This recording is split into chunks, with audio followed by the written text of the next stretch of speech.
native, but they're deciduous. And in the state of our environment, we have a problem in Puget Sound called stormwater. Stormwater is basically the grit on your car that washes into the street, into the storm drain, and directly into Puget Sound. Or it might be combined with the sewer system. So in rain events, we'll have an overwhelming of the sewage system, and we'll get sewage directly into Puget Sound because we don't have enough evergreen trees up. So the maples are deciduous, they drop their leaves, and they're half as effective as an evergreen Douglas fir or cedar at intercepting the stormwater that comes down in the winter. So right now we're actually trying to replant our evergreen trees to do the job of stormwater and to have just an evergreen forest in the city. It would be beautiful. We're having trouble planting those trees because of invasive species. The ivy and the blackberry, Himalayan blackberry, will actually smother any new native trees coming up. I have an example of English ivy. This plant is covering 50% of our city forests. Our city forests are 2,500 acres of city forests. We have over 1,000 acres of English ivy. And that is not good for pollinators, and it also crowds out any trees trying to come up. So the most important thing you can do is to cut the ivy on the tree, because ivy goes to seed when it goes up the tree. So if you can just cut the vines on the base of the tree and let it wither on the vine, don't pull it out of the tree, then you'll actually reduce the rate of reinfestation. So ivy is also rat habitat. It's cover from raptors. So if you have a food source and ivy, then you'll get rats. And the food sources could be blackberries, it could be tree fruit, it could be your bird feeder. So if you have that combination, that's where you see rats. The concern I have is that ivy will germinate in the complete shade of an old growth forest. Usually shade will keep out the blackberries and things like that. But ivy and holly,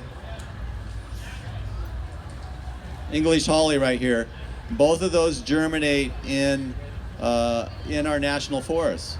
And they're leapfrogging out there. So it took 100 years for ivy to cover half of our city forests.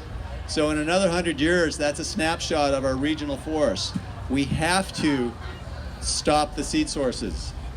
Every property owner has to girdle their ivy on their trees and go after their ivy. Otherwise, we're just going to neglect our national forests. We'll lose our logging value. We'll lose our fishing habitat. It's going to be bad for agriculture. And it'll be bad for the recreational industries. No one's going to come to the Northwest to hike in an ivy forest. The other plant that really concerns me is English holly. They did a study in Mercer Island in their city forests, natural areas, and they counted the native trees coming up, and then they counted the holly and laurel. And the invasive holly and laurel outnumbered the native trees 9-1. So this is a snapshot of our future forest here and now. This wants to be an 80-foot tree. So the study out of the UW that just tracked how fast it's spreading said that holly is doubling its numbers every 6 years and is expected to be the dominant tree species in 30 years if we do not get the invasive seed sources out of the private yards. So there's lots of money being put into restoration right now. City of Seattle has a parks levy that funds the native plant restoration, and my company actually does a lot of that work. We have 150 acres that my crews are going through and killing the ivy, killing the holly and the laurel, and then we go back and plant the native trees. It's great work. I mean, I'm amazed. It's a new field. I'm amazed that it's actually a profession now. We're getting better and faster at it. And one interesting aspect about that profession is that as environmentalists, and the people who actually do the work are very concerned about the environment. You know, they bicycle, they shop at PCC, they buy organic.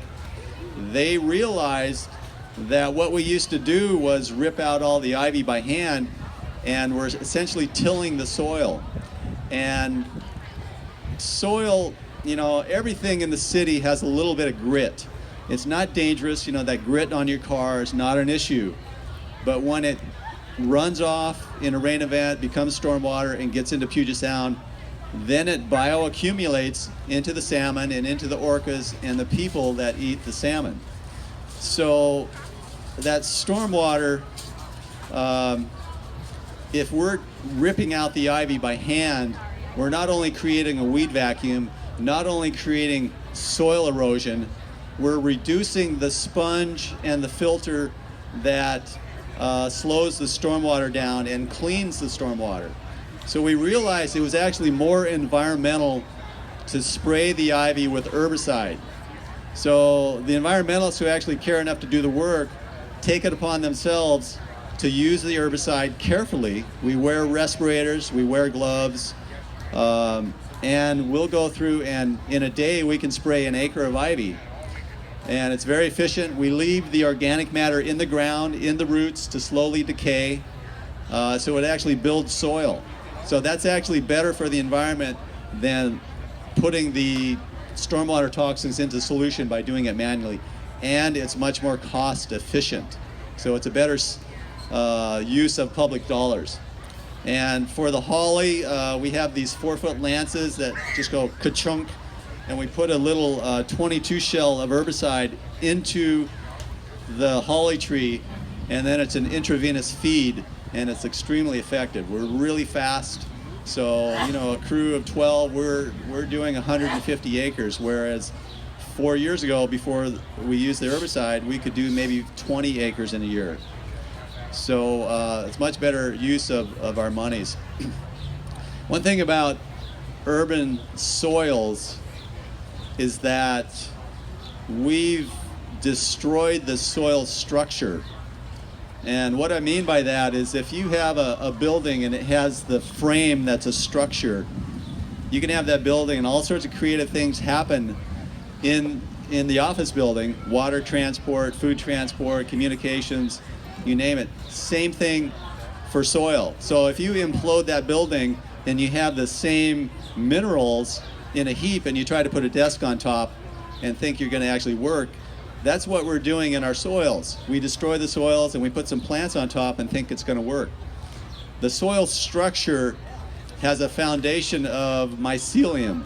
Mycelium is the body of a fungus, and fungus is the foundation to soil the same way that phytoplankton is the basis of the food chain in the oceans. It's that important. So there might be a hemlock 200 yards from a river, and it's in the air on a log, and that hemlock is being fed by mycelium, and they actually do radioisotope studies that will track where that water is coming from. So it might actually travel 200 yards through the log and feed that native hemlock in the middle of summer, you know, when it's airborne. So it's mycelium is really very important. So we try to keep all the roots of any plant in the soil to slowly degrade, so it actually can feed the plant. Yikes.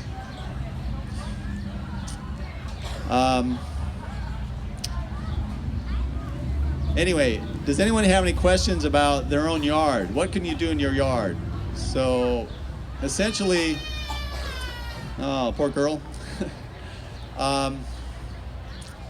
What the county and city are trying to do is to recreate the forest sponge. And they're doing that by encouraging you to plant evergreens. And on the ground cover level, that will be ferns, low Oregon grape, maybe salal. And on the shrub layer, it'll be evergreen huckleberry and tall Oregon grape. And then if you can fit a tree in your landscape, great. Then you're creating the evergreenness that will slow stormwater down, and the evergreenness will actually keep out weeds. It'll reduce the reinvasion. So that's critical. It's also critical for your quality of life not to have to mow your lawn every weekend. We have so little free time. If you can create a landscape that's closer to the native forest that you don't have to mow, it's going to be good for stormwater, it's going to be good for pollinators, good for bird habitat, and you don't have to mow it, so it's going to be cheaper. Mowing is one of the most polluting things we do because of the two-cycle engines. Mowing represents 5% of our air pollution in this country. And if you're mowing with a two-cycle, 25 to 30% of that gasoline is actually not burned. So it's just raw fuel that you are ingesting. And we're so used to that smell, we don't appreciate how toxic that is. That is more toxic than the herbicide I'm spraying, I'm convinced. You can do the research yourself. So if we can reduce our mowing, we need lawns occasionally for parks, but in your yard, just put in sword fern every 3 or 4 feet, put in some evergreen huckleberry, and what the florists will do sometimes is they'll actually buy evergreen huckleberry and salal, and they'll put it in the backdrop of their floral displays. So if you're designing a landscape, you can put all these evergreens in the backdrop, and then it'll offset and make your flowers in the front look much better. So that's my design technique. Create some sexy curves, get your evergreens in the background, and plant your flowers in front. Low maintenance landscape, good for wildlife, good for stormwater, good for your pocketbook.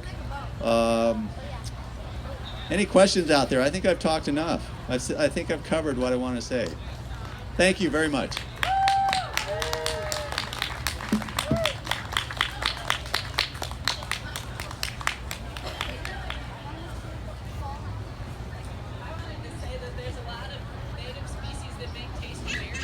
Yeah, that's good. My son loves that. Yeah. The salmon berries, the thimbleberries, and Evergreen the salal, huckleberries. and the Yeah, evergreen that's a good idea. You should.